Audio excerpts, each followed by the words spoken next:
Еще ж всем привет! Сегодня у нас будет рассказ по своей жизни. Вот это вот. Сейчас. Это мистер Пингвин. И он рассказывает первое о своей жизни. В этом здесь будет мистер Рыба. Вот. Итак, расскажем. Что ж вы о себе думаете, мистер Пингвин?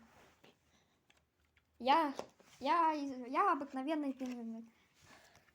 Я обыкновенный пингвин. Но я хочу съесть эту рыбу, так как пингвины должны есть рыбу. Гениальный ответ. Посмотрим, что нам скажет на это рыба. Я, в принципе, не согласен, то, что рыбу едят.